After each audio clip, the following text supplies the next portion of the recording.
So it's been about 2 months since the Central Bank of Nigeria stopped the sale of forex to bureau de change operators and switched to banks.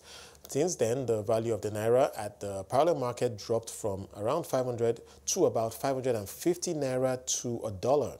Interestingly, the central bank says it is not worried about currency valuation, but is more focused on having enough dollar supply to meet the demand. Egie Akpata, a director at UCML Capital, joins me now to discuss this development. Egie, thank you so much for joining us. Before we get to that story, of course, I want to just follow some breaking news with you and get some perspective from you. As you know, the National Assembly resumed from its recess, and we are now hearing that President Buhari has again come to the National Assembly asking for more funds, if you like. So the borrowing spree that many have spoken about continues, looking to borrow another $4 billion and some others, and on top of that, some other amounts relating to bilateral agencies and organizations outside the country. What do you make of this development? Yeah, good afternoon, Wole. I think it's part of a continuing pattern that seems to have no political resistance. And as long as that's the case, there's no reason why this pattern will not accelerate. So it's probably crystallization of a number of projects you see being commissioned. If you check the DMO list of foreign borrowings, about $32 billion now. A lot of projects that are commissioned of recent are not there. So you're probably going to start seeing a lot more of this over the next 18 months. And I'll probably expect that the outstanding foreign borrowing of $32 billion will probably double in the next 18 months. All right, so on top of the 4 billion that I mentioned, another 710 million euros is what the central bank, the president rather, is seeking approval for. No doubt we'll be talking about that over the next few days. But back to the story around the naira. So at 550, many will say under normal circumstances, many people should be worried. But we know that the central bank seems to have shifted its focus completely to the banks in terms of supplying dollars to the market. What do you make of that sentiment around not being concerned about currency valuation, but more focused on meeting demand? I'm not sure what that means. I mean, again, first of all, central bank probably doesn't reckon with the parallel market, so those numbers you quote don't mean that much to them. That's because they keep using this construct of illegitimate transactions. The reality is that most of what you see around in shops and in the markets and all over town are not inside the list of eligible transactions that central bank will fund. So the question is, where do those people get their FX from? There is a list of 43 items that are not even eligible for FX. They're not banned. They're not illegal. If you import them, you'll pay custom duties and you'll sell your stuff. But where do you get the FX from? So that's the real challenge, is that the size of the market that I for any kind of CBN-related funding is very large, much larger than the central bank wants to admit. And even the official markets, things that are supposedly eligible for FX, there's not enough FX to meet those needs. So there's clearly a very serious problem that's only getting worse.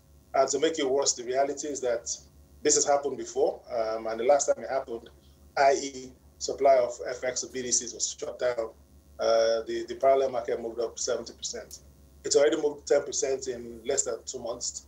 So it's going at the same run rate as the last time. So if you continue at this rate, 70% is not inconceivable. No, but okay, so hang on one second.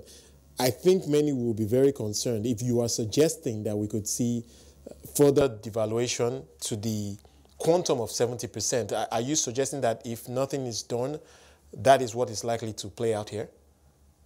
Well, I mean, you have a situation where you have a very large market. And when I say large, I'm talking about legitimate. These are not illegitimate businesses. They're very legit businesses who have no choice. They either buy at whatever rates are available or they go out of business. So the question is, what is the cap? There's no hard cap. I mean, some people would have thought psychologically the cap was 500. Now, do you think it's 550? It's already above that. So where is the cap to this thing? There's no cap to it, right? Because the demand far outstrips the supply. And where is the supply actually coming from? So the reality is that psychologically, we just have to keep moving the goalposts each time we get to a new psychological benchmark, and there's no real cap. Okay. How high it can go. But here's the argument some people will make. So when the central bank decided to move that supply to the bureau de change operators to the banks, it was supposed to be addressing, if you like, the cash market, people who need to travel and so forth. But the thing is, many would suggest that these items that you've spoken of were also not eligible for foreign exchange before the central bank decided to do that. So many may begin to think that, are we saying that that demand has spiked so much after the move by the central bank? The dollars that were being supplied to the bureau de change operators, many would suggest wasn't making a huge difference. Well, I think the structural difference, which I'm sure the central bank is very aware of, is that a significant chunk of that 110 million a week was finding its way into the parallel markets and effectively financing these non-eligible for FX things. Now that has been totally shut off. So when somebody says, go and get your own FX in the autonomous market, what is the autonomous market and how does it get financed? Where does it get liquidity from? So I think that's the difference. And so the last time this happened and CBN finally brought BDCs back, they just simply flooded the market with dollars. And the rates went down from 525 to 360 to 358 because there's so many dollars around that, nobody actually. So it's just a reality that you can't have a huge chunk of the economy shut out of the so-called official market and expect the parallel market rate to be static. Well, as you know, the MPC meeting is holding in a few days. I have no doubt that will be a huge talking point, especially in the Q&A after the the announcement of the MPC's decisions. Okay, so let's talk a bit about your experience speaking to clients. How is all of this impacting capital, accessing capital, especially international capital? What have been the flows like recently? Shortly, I'll be speaking to a company that has just received an investment. Your thoughts about how the dynamics in the FX markets are impacting those flows? Well, I think, again, if you separate it into two, those people who are making naira-denominated investments, clearly nobody is trying to come into the market right now because the people who are already in are stuck. There's not enough FX to exit them. And at the rate they're getting money out of the INE window, it'll probably take about 3 years for them to exit. So clearly, their friends are not trying to queue up to come into naira assets.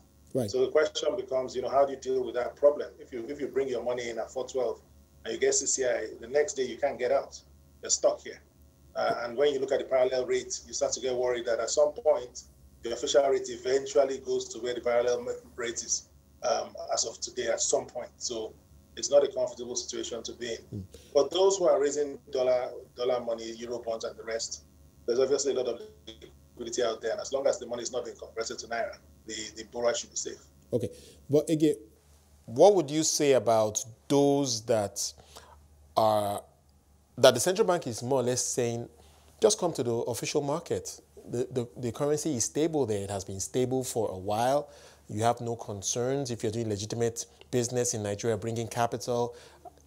What are your thoughts about how they are reacting to the movement that we're seeing in the parallel market? Do you get the sense that they feel that is where the true value should be? Well, I think there's two separate issues. One is that if you bring your money in, you can't leave. There's plenty of evidence of that. People who brought in money and their investment crystallized 6 months ago are still here. So it's clear that you can't leave. The question is, should you come in at this rate? Probably not, because when you see not just the size of the premium, but the size of the backlog, you don't have a backlog if your clearing price is correct.